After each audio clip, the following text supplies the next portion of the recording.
मेरठ महापंचायत में आप सभी का स्वागत है। हमारे साथ बुलंदशहर से दो विधायक हैं जो भारतीय जनता पार्टी से हैं। एक संघ और संगठन की विचारधारा से ताल्लुक रखते हैं प्रदीप चौधरी, और हैट्रिक मारा है। पहले जिला पंचायत सदस्य रहे, जिला पंचायत अध्यक्ष रहे और उसके बाद से अब विधायक हैं। और दूसरे बसपाई से भाजपाई हुए अनिल शर्मा हमारे साथ हैं, पूर्व मंत्री हैं और तीसरी बार के विधायक हैं। बहुत बहुत स्वागत आप दोनों लोगों का। बुलंदशहर से आप लोग जुड़े हुए हैं और आसपास चूंकि दिल्ली है, एनसीआर है, लेकिन सवाल आपसे खड़ा होता है। अनिल शर्मा जी माइक उठा लें आप। सवाल ये होता है, क्या धन्यवाद कर दीजिए। गंगा महापंचायत मेरठ में जो कार्यक्रम आयोजित किया है उसके लिए मैं पूरे गंगा ईवी को बहुत बहुत बधाई और शुभकामनाएं देता हूं। और निश्चित तौर से आपके द्वारा जो सवाल और क्वेश्चन पूछे जाएंगे और हम लोग जवाब देंगे तो उससे जनता में एक सकारात्मक मैसेज जाएगा। आप भ्रष्टाचार पे करेंगे, माफियाओं पे करेंगे, माननीय मुख्यमंत्री की जीरो टॉलरेंस पे बात करेंगे, उसका एक अच्छा मैसेज जाएगा। आपको कार्यक्रम की बधाई और शुभकामनाएं। सवाल बुलंदशहर से ताल्लुक रखता है, तो बुलंदशहर जो शहर दिल्ली से नज़दीक है, राजधानी से नज़दीक है, लेकिन सवाल यह है कि आज तक वहाँ बड़ी लाइन नहीं है, रेलवे कनेक्टिविटी नहीं है। आपकी सरकार केंद्र में, आपकी सरकार राज्य में, आप वहाँ के विधायक, सदर विधायक, सारे विधायक, तो फिर ऐसी दुर्व्यवस्था बुलंदशहर की क्यों?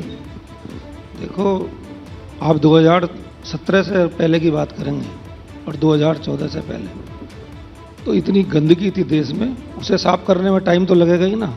माननीय प्रधानमंत्री जी लगातार देश में विकास कार्यों की झड़ी लगा रखी है। माननीय मुख्यमंत्री जी लगातार प्रदेश को पूरे देश में नहीं पूरे वर्ल्ड में नंबर बनवाने का काम कर रहे हैं। हमने और माननीय विधायक जी ने सभी ने अपनी बातें रखी हैं। हम समझते हैं बहुत जल्दी हमारा बुलंदशहर बुलंदियों को छुएगा। मेरठ से हमारा जो रोड है वो 4 लेन का कनेक्टिविटी है बुलंदशहर तक की। अभी गाजियाबाद से अलीगढ़ तक का 6 लेन का हमारा रोड बना, और मेरे ख्याल में विश्व रिकॉर्ड है कि आज 100 घंटे में 100 किलोमीटर रोड बनाया। तो हमने बाईपास के लिए भी माननीय प्रधान मुख्यमंत्री जी को लिखा है और मेट्रो के लिए भी लिखा है। अनिल शर्मा जी, आपने क्या रेल मंत्री से मुलाकात की, मुख्यमंत्री से मुलाकात की, प्रधानमंत्री से मुलाकात की? पार्टी आपकी केंद्र में, राज्य में और दिल्ली के नजदीक होने के बावजूद बुलंदशहर वहां तक रेल लाइन नहीं पहुंची, ये पिछड़ेपन का प्रतीक नहीं है क्या? देखें, अगर बुलंदशहर जनपद की अगर हम बात करते हैं तो खुर्जा हमारे बुलंदशहर जनपद में है, और वहाँ से जो मेन ट्रैक है वो रेल लाइन गुजरती है जंक्शन से।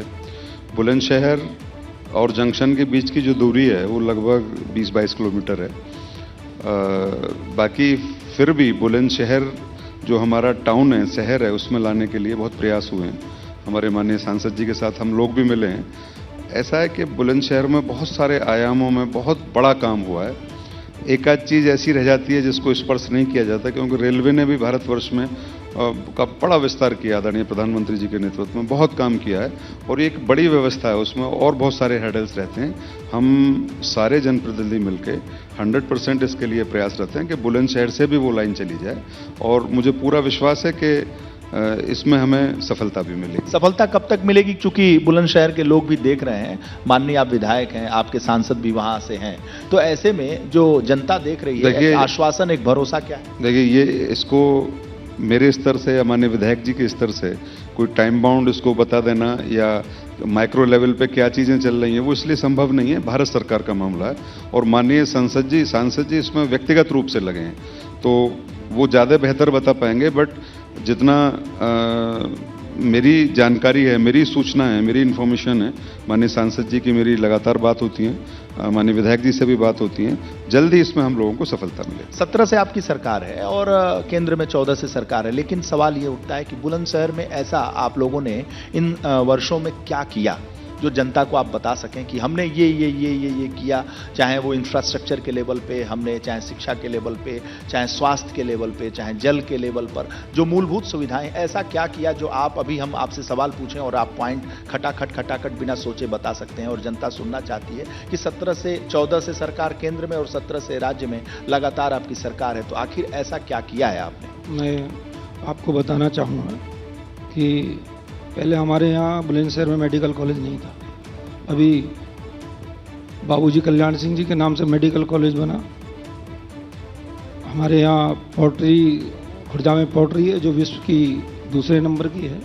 खुर्जा में थर्मल पावर प्रोजेक्ट मेरे ख्याल में तैयार होने में है, और नियर बाई क्योंकि जेवर एयरपोर्ट बनना है तो बुलंदशहर क्योंकि नज़दीक है उनके, तो काफ़ी जो विकास है वो होने की संभावना है। और सरकार का पूरा ख्याल बुलंदशहर की तरफ है कि इस तरह से जैसे बुलंदशहर बुलंदियों का शहर है उसी तरह से इस पे चारों तरफ सरकार का पूरा ध्यान है और काम कर रही है। प्रदीप जी, सवाल ये है कि आप कह रहे थे कि आपने जिला पंचायत अध्यक्ष भी रहे, आप सदस्य भी रहे, तो जो बुलंदशहर है, बुलंदशहर के लिए एक मॉडल आपने सोचा होगा, क्योंकि आप जमीन से जुड़े हैं, ग्रास रूट से जुड़े हुए हैं, और आपकी जो राजनीतिक यात्रा है वो जमीन से शुरू होकर अब शिखर तक बढ़ रही है।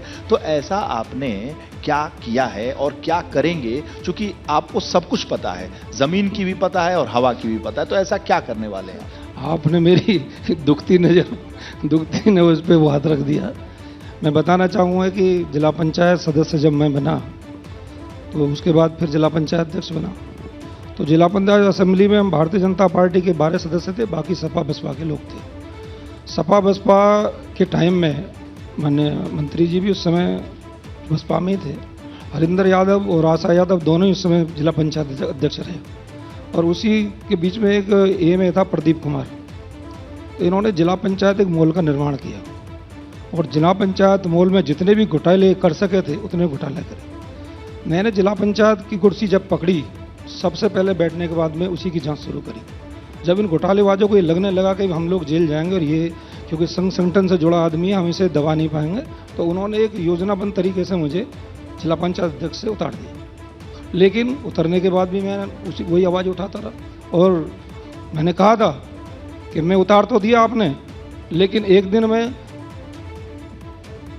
प्रदेश के सबसे लोकतंत्र के मंदिर में पहुंच करके इस भ्रष्टाचार की आवाज़ को उठाऊंगा, और उसी वहीं से मुझे न्याय मिलेगा। और बुलंदशहर में माल का भ्रष्टाचार अखबारों में छपता रहता है कि उसी के माल में इतना भ्रष्टाचार हो गया, 500 करोड़ का भ्रष्टाचार, 1000 करोड़ का भ्रष्टाचार। उसी के बारे में बता रहा हूँ।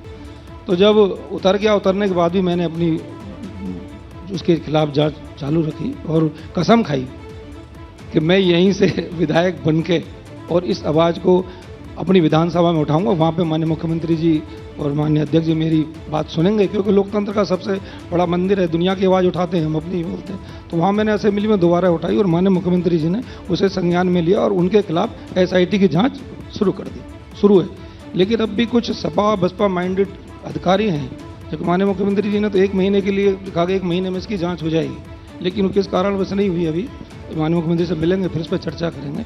लेकिन ये जरूर है, माननीय मुख्यमंत्री की जो अपराध और भ्रष्टाचारी और माफियाओं के खिलाफ जीरो टॉलरेंस की नीति है, उस पर वो बराबर काम करते हैं। किसी से कोई समझौता नहीं है। कोई भ्रष्टाचारी ये समझे, कोई अपराधी ये समझे कि मैंने सपा बसपा कार्यकाल में भ्रष्टाचार करा है और मैं बच जाऊँगा, किसी कीमत पर नहीं बचेगा। इसी के अभिनत में एक और आपको बताना चाहूँगा, अभी पीछे माननीय मुख्यमंत्री जी से मिला मैं, एक सराय कुड़िया ज़मीन है लगभग 8,020 मीटर। ये ज़मीन काफ़ी समय पहले उनके पूर्वजों ने सरकार को दे दी और वो अधीन रही जिला पंचायत के। जिला पंचायत के अधीन थी, जो वहाँ एक अस्पताल बनाना था। उसके बाद जो मालिक थे उसमें, जिन्होंने पूर्वजों ने वो ज़मीन उनको दी, उनमें से एक हिस्से वाला ने हाई कोर्ट चला गया और उन्होंने कभी मेरी ज़मीन मुझे वापस कर दो। तो हाई कोर्ट ने उसमें से 802 मीटर ज़मीन उसको दे दी।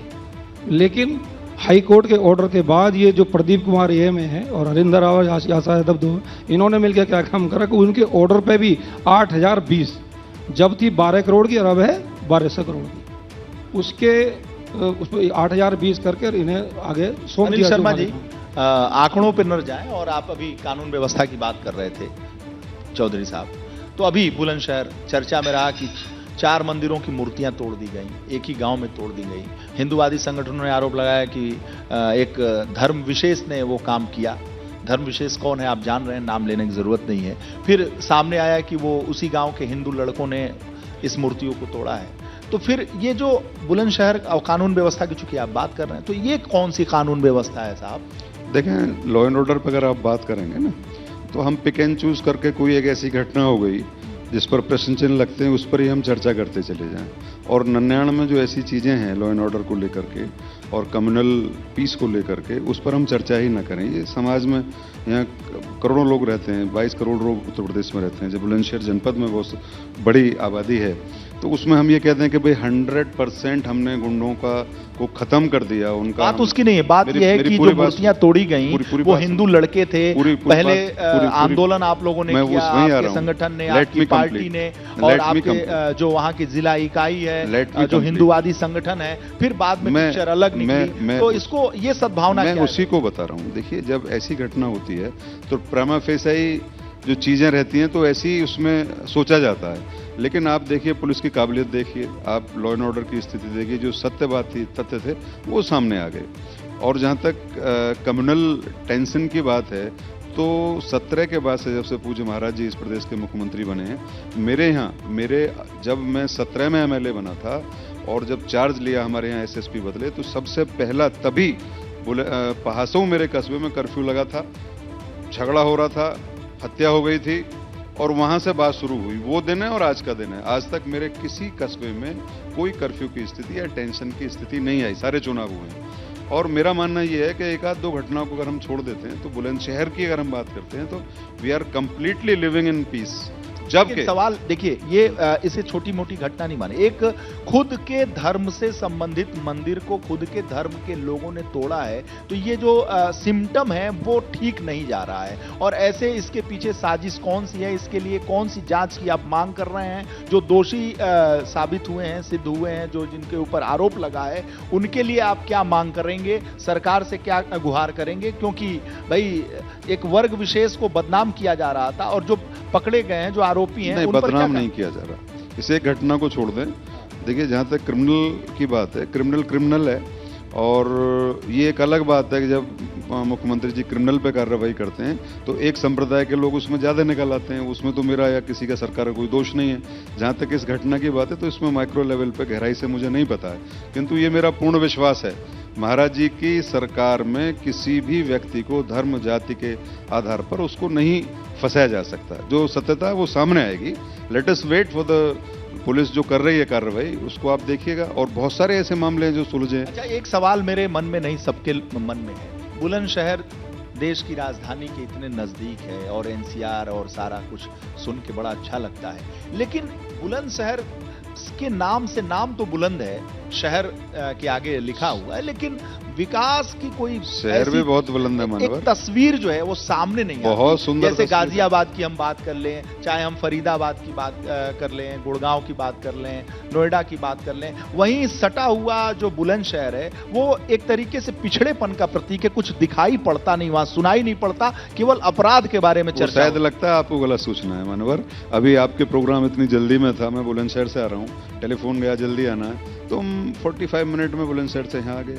45 मिनट में हम बुलंदशहर से दिल्ली चले जाते हैं, खुर्जा चले जाते हैं। अभी वहाँ जेवर एयरपोर्ट जो बन रहा है, उसका पूरा जो प्रभाव है, फैक्ट्री नहीं, रोजगार नहीं, बेरोजगारी है, लड़के भाग के आते हैं। वही 45 जो आपने बताया ना, 45 मिनट में पहुंच जाना, तो 45 मिनट में रास्ता फासला तय करके तुरंत दिल्ली पहुंच जाते हैं। वहां रोजगार के लिए पहुंचते हैं, गाजियाबाद पहुंचते हैं, नोएडा पहुंचते हैं, गुरुग्राम पहुंचते हैं, फरीदाबाद पहुंचते हैं। औद्योगिक तरीके से ये इलाके हुए, बुलंदशहर का औद्योगिक विकास क्यों नहीं हुआ? I am not agree with this point. वो कहीं बाहर जाते हैं, दिल्ली जाते हैं, फरीदाबाद जाते हैं, तो बेटर सर्विसेज के लिए जाते हैं। देश तो एक ही है।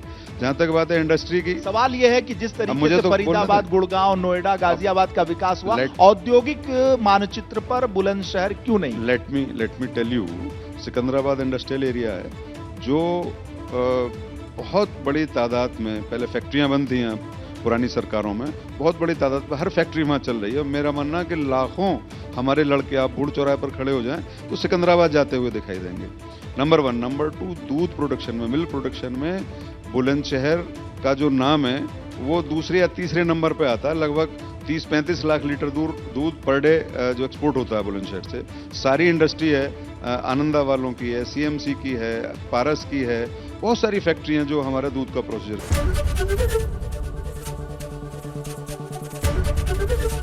ABP गंगा, खबर आपकी, जुबान आपकी।